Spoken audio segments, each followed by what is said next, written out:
Assalamualaikum warahmatullahi wabarakatuh. Salam sejahtera untuk kita semua.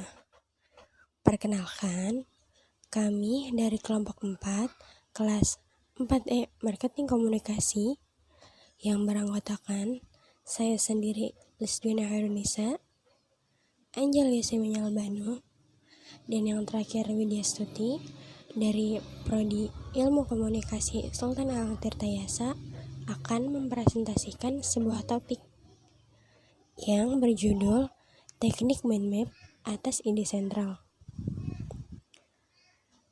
Kami akan membahas mengenai pengertian dari mind map itu sendiri, kemudian cara membuat mind map, ajaran membuat mind map, dan mind map sebagai kreativitas. Untuk mengetahui lebih lanjut tentang topik ini, yuk langsung aja ke pembahasannya. Sebelum dibahas lebih jauh tentang mind map, kita bahas dulu tentang pengertian dari mind map itu sendiri. Kejeniusan seseorang itu tercapai karena memenuhi 3 unsur. Yang pertama ada what to learn atau apa yang dipelajari, yang mana hal ini menyangkut tentang materi pelajaran, contohnya pengetahuan atau keterampilan baru seperti pengetahuan matematika, geografi, biologi, dan lain sebagainya. Yang kedua ada how to learn atau bagaimana mempelajarinya, menyangkut tentang cara-cara dan teknik belajar seperti cara memahami, cara membaca penuh konsentrasi, cara menghafal, cara berpikir kreatif, dan sejenisnya. Yang ketiga ada why to learn atau kenapa mempelajarinya. Hal ini menyangkut tentang motivasi yang menggerakkan seseorang untuk belajar, seperti motivasi yang membuatnya suka belajar, kesukaan seseorang dengan gurunya, keunikan kebutuhan fasilitas belajarnya, dan lain sebagainya.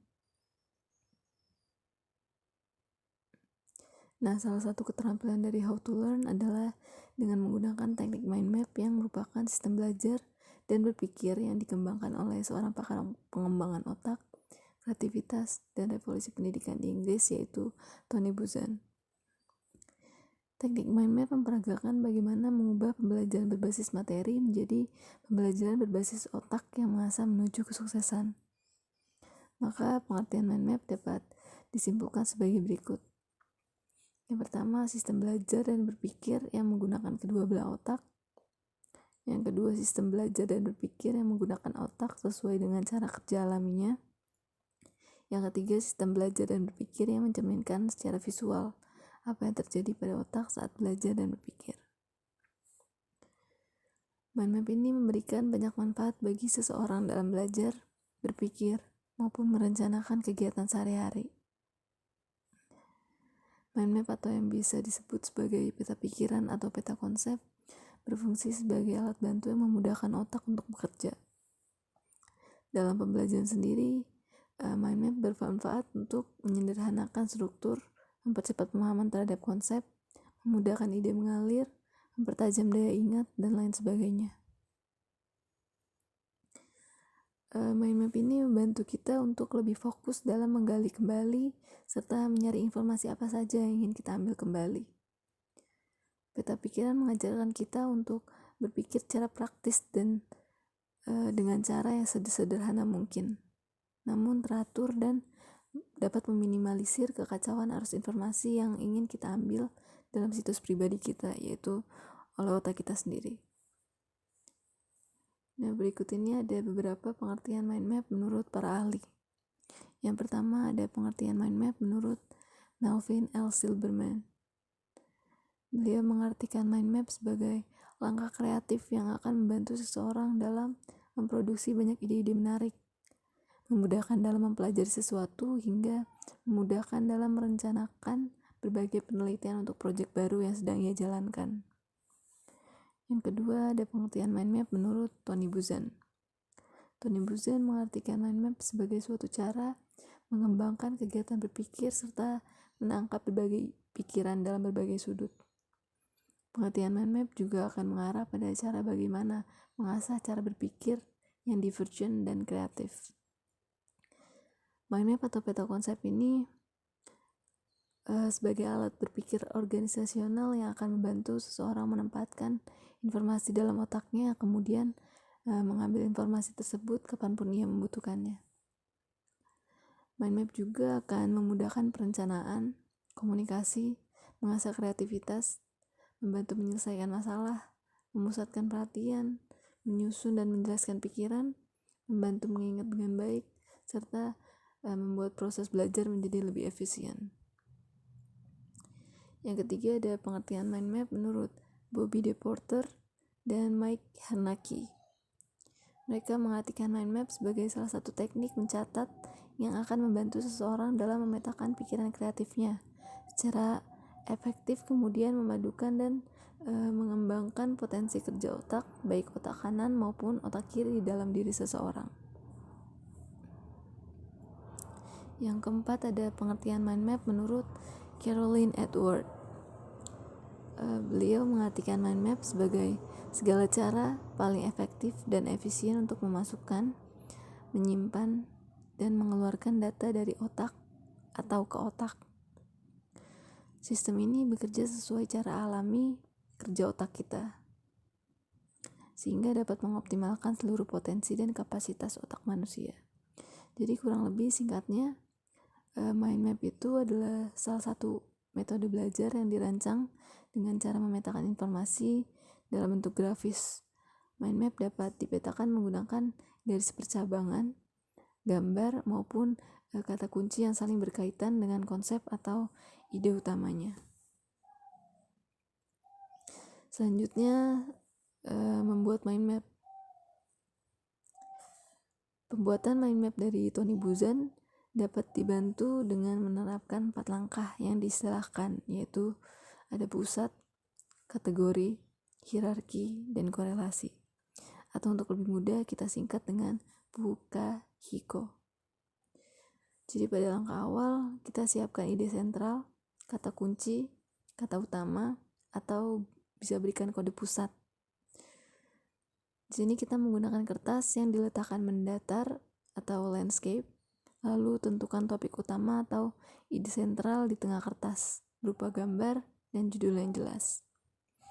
Selanjutnya kategori, yaitu membuat cabang utama yang merupakan cabang yang memanjang langsung dari pusat mind map. Cabang utama ini tugasnya menyatukan dan mengelompokkan informasi-informasi yang sejenis atau sama kepentingannya. Untuk kategori ini gunakan warna yang berbeda untuk setiap cabang yang berbeda. Misalnya cabang yang satu berwarna orange, cabang lainnya bisa menggunakan warna kuning, hijau, ungu, atau warna lain kesukaan kalian.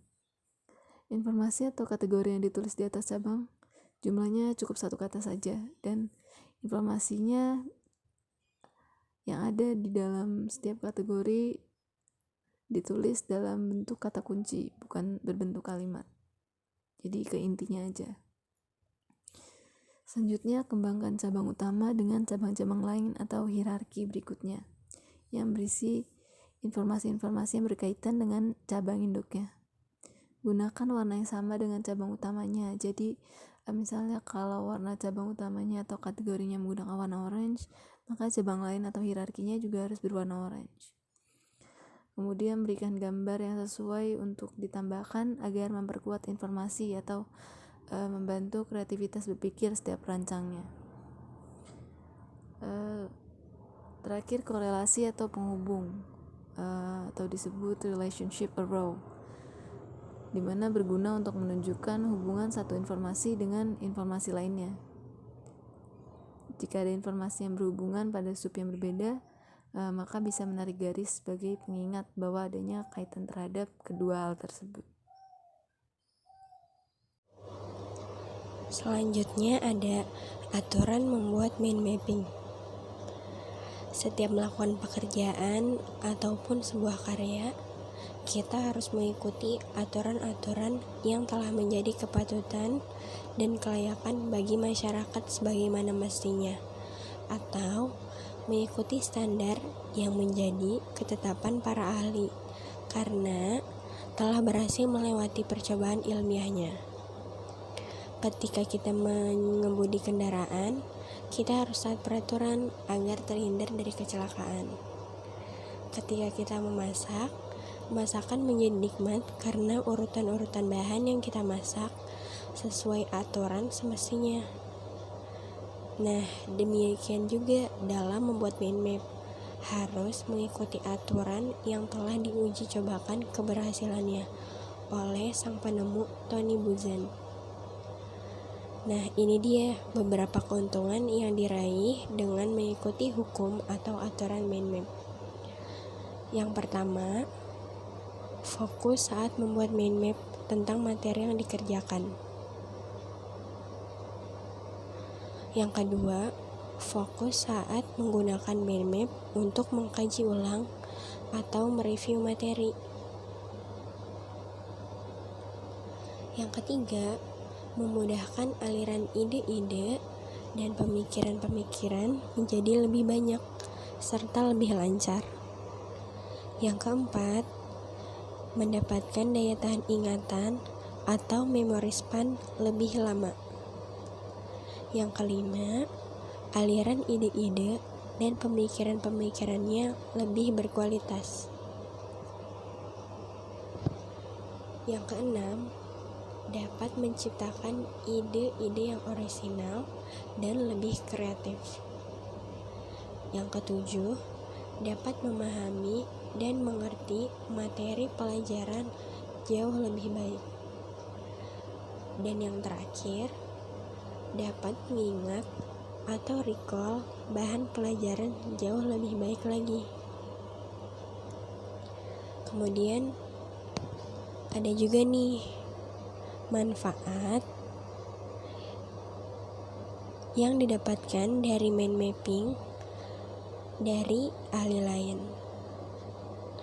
Daryanto dan Saiful Karim menyatakan manfaat mind mapping antara lain yaitu memberi pandangan menyeluruh, pokok masalah yang tak terbatas.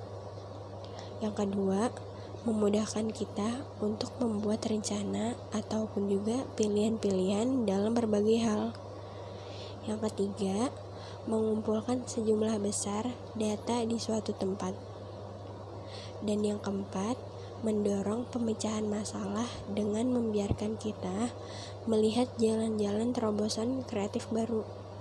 Terakhir yaitu sangat mudah dan menyenangkan untuk dibuat, dilihat, dibaca, dicerna, dan juga diingat. Agar mendapatkan hasil optimal dari teknik mind map, alangkah baiknya kita mengikuti seluruh aturan hukum mind map yang telah ditetapkan oleh Tony Buzan. Berikut ini detail dari aturan hukum mind map Tony Buzan, yaitu yang pertama, kertas yang digunakan. Untuk kertas yang digunakan, alangkah baiknya kertas berwarna putih, tidak bergaris-garis dan polos. Ukuran kertas sebaiknya minimal kuarto atau A4 atau folio. Posisi kertas saat menggunakan lebih baik mendatar atau landscape. Yang kedua ada pusat mind map. Pusat mind map letaknya di tengah-tengah kertas, berupa gambar yang mencerminkan topik atau permasalahan. Pusat mind map biasanya berwarna-warni atau minimum 3 warna. Besarnya proporsional, sekitar 4x4 cm atau 5x5 cm untuk ukuran kertas kuarto atau A4 atau folio sendiri. Pusat mind map tidak diberi figura karena akan memutuskan asosiasi dan informasi yang ada di cabang utamanya. Yang ketiga ada cabang utama mind map. Cabang utama ini memancar langsung dari pusat mind map, menempel langsung dengan gambar pusat mind map tersebut. Bentuknya meliuk dan melengkung, bukan garis lurus ataupun segitiga. Bentuknya tebal ke tipis atau disebut juga organic line atau organic branch. diberi warna tertentu yang berbeda dengan cabang lain, karena menunjukkan kelompok informasi yang berbeda pula. Cabang utama ini memancar ke segala arah dari pusat mind map. Yang keempat, ada cabang-cabang mind map. Cabang-cabang mind map ini melengkung atau meliuk, terhubung satu dengan yang lainnya, memancarkan ke segala arah, dan memiliki kemiringan maksimum 45 derajat. Panjang cabang sesuai dengan panjang kata atau gambar di atasnya. Semakin menjauh dari pusat mind map, cabang semakin tipis atau menunjukkan hierarki. Yang terakhir ada kata yang digunakan. Satu kata di setiap cabang. Kemudian kata harus berupa kata kunci atau keyword. Kata sebaiknya diletakkan di atas cabang, bukan di sampingnya. Kemiringan yang digunakan penulis kata sesuai dengan kemiringan cabangnya. Ukuran huruf kata semakin mengecil apabila semakin menjauh dari pusat mind map. Itu juga menunjukkan hierarki informasi. Gunakan huruf cetak, bukan huruf sambung. Baik, selanjutnya saya akan membahas mengenai mind map dan kreativitas. Mungkin kita sering mendengar istilah mengenai kreativitas, namun kita tidak memiliki pemahaman yang khusus atau pemahaman umum mengenai apa sih kreativitas itu sendiri. Ada berbagai macam pengertian mengenai kreativitas ini, baik dari beberapa ahli maupun dari buku-buku. Namun secara umum, kreatif adalah suatu kemampuan yang dimiliki oleh seseorang atau sekelompok orang yang memungkinkan mereka untuk menemukan pendekatan-pendekatan atau terobosan terbaru dalam menghadapi suatu situasi atau masalah tertentu yang biasanya tercermin dalam pemecahan masalah dengan cara yang baru atau dengan cara yang unik dan dengan cara yang lebih baik dari sebelum-sebelumnya.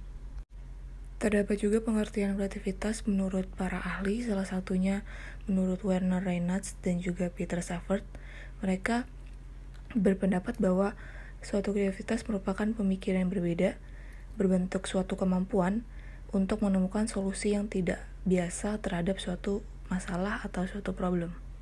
Sebagaimana mengenai pengertian kreativitas yang telah dijelaskan, nampaknya kreativitas merupakan suatu hal yang harus dimiliki oleh setiap orang karena kreativitas itu sendiri merupakan cara berpikir secara inovatif atau innovative thinking maupun cara berpikir kreatif atau creative thinking. Pada saat proses pemikiran secara inovatif dan juga kreatif, umumnya manusia itu membutuhkan berbagai macam bentuk tahapan, tergantung kepada individu masing-masing. Namun secara umum, suatu kreativitas muncul dalam 4 tahap proses. Yang pertama yaitu tahap persiapan, tahap inkubasi, tahap pencerahan, dan yang terakhir yaitu tahap pelaksanaan. Dalam berpikir kreatif, kita harus memiliki dasar pola kreatif, di mana nantinya hal ini akan membantu kita memecahkan permasalahan untuk menemukan solusinya. Berpikir secara kreatif juga memiliki banyak sekali manfaat bagi manusia dalam proses pembuatan karyanya. Adapun manfaatnya yaitu berpikir kreatif dapat membantu manusia untuk menemukan gagasan, ide, peluang, dan juga inspirasi-inspirasi baru. Selain itu, kita juga dapat mengubah suatu masalah atau suatu kesulitan dan kegagalan menjadi suatu pemikiran yang cemerlang untuk menjadi motivasi di langkah kehidupan kita selanjutnya. Berpikir secara kreatif juga membantu kita menemukan solusi-solusi yang inovatif. Selain itu juga membantu kita menemukan suatu kejadian yang belum pernah kita alami atau suatu kejadian yang belum pernah ada, sehingga hal tersebut akan menjadi sebuah penemuan baru.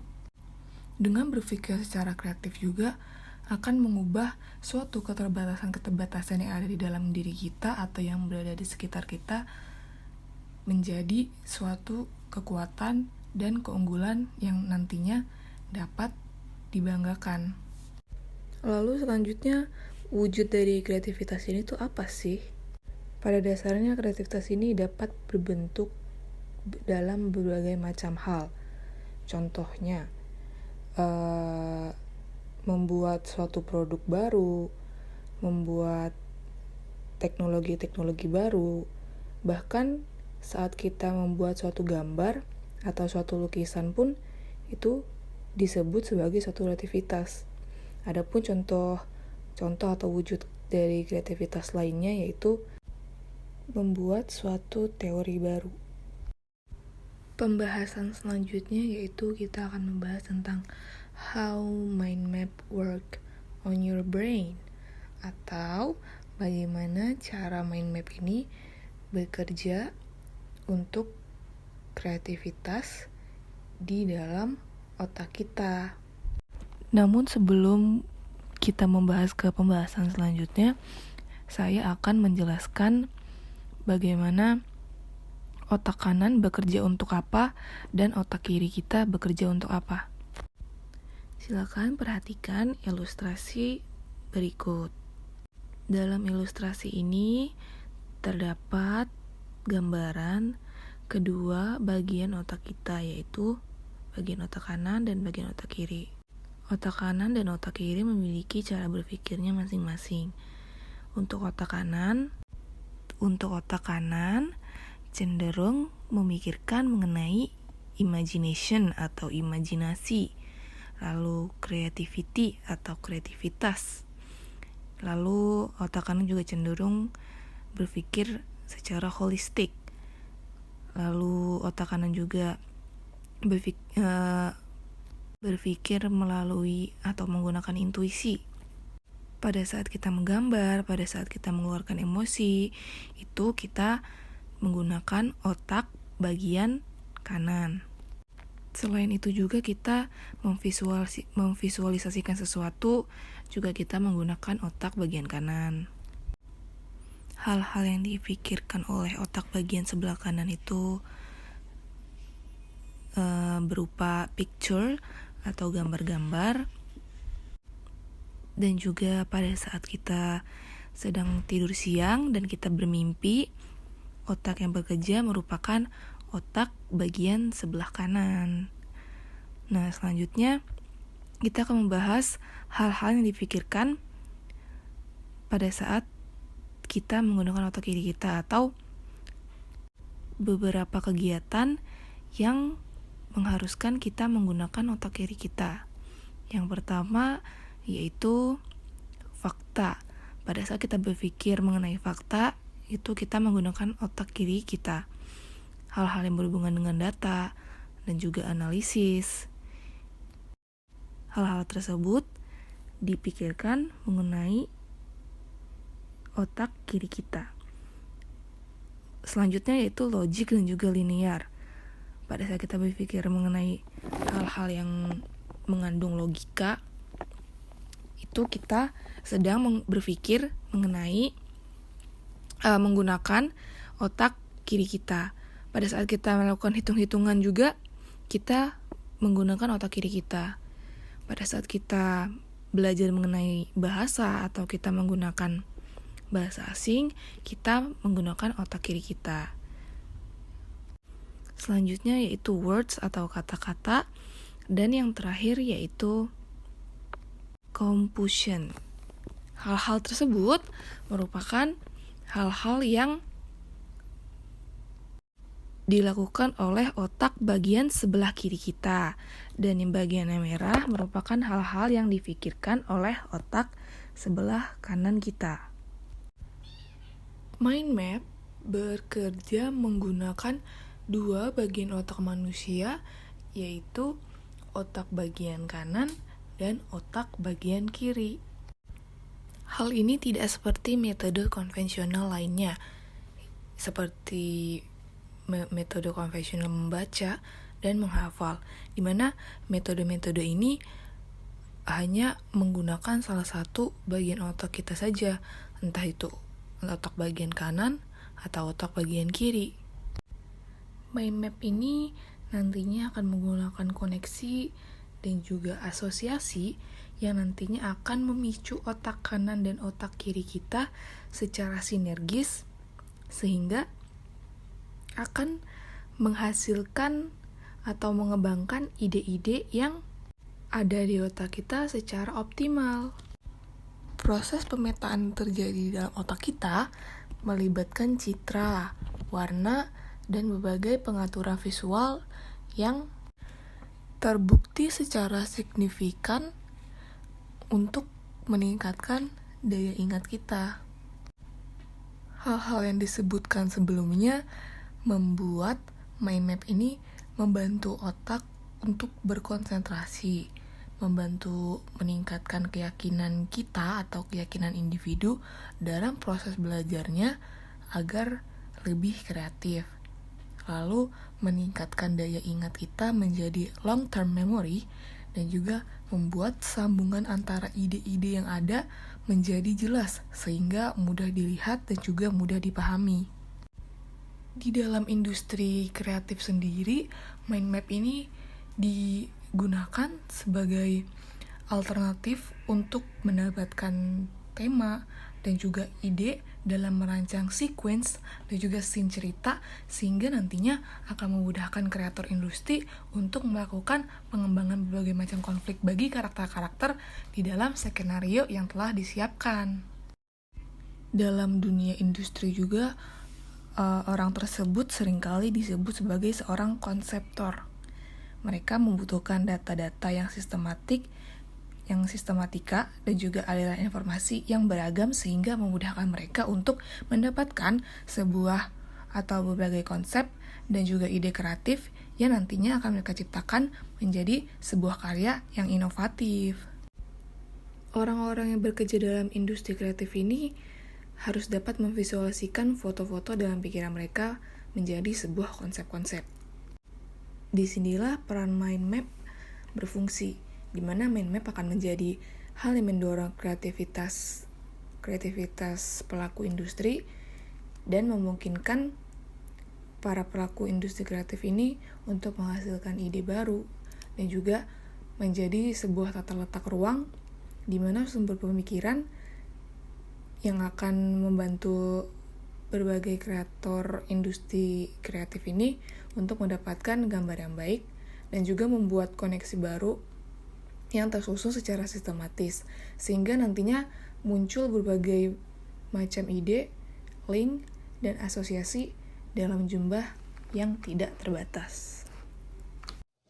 Nah, itulah penjelasan tentang pengertian mind mapping, manfaat, sampai cara membuatnya dengan benar. Sampai sini dapat disimpulkan bahwa mind mapping adalah teknik penyusunan catatan demi membantu seseorang menggunakan seluruh potensi otaknya agar lebih optimum. Caranya dengan menggabungkan kerja otak bagian kiri dan kanan. Metode ini sangat mempermudah memasukkan informasi dari dalam otak. Mind mapping dapat dipetakan menggunakan garis percabangan, gambar, maupun kata kunci yang saling berkaitan dengan konsep ataupun ide utamanya. Mind mapping akan sangat membantu seorang dalam berbagai hal, seperti merencanakan, berkomunikasi, mengingat sesuatu dengan baik, membuat seseorang lebih kreatif dalam menyelesaikan masalah, memusatkan perhatian, menyusun dan menjelaskan pikiran, serta mempelajari segala sesuatu dengan lebih cepat dan efisien. Cukup sekian presentasi dari kelompok 4 yang dapat kami sampaikan mengenai mind mapping atas ide sentral. Mohon maaf apabila ada kesalahan, kurang lebihnya juga mohon maaf, dan terima kasih.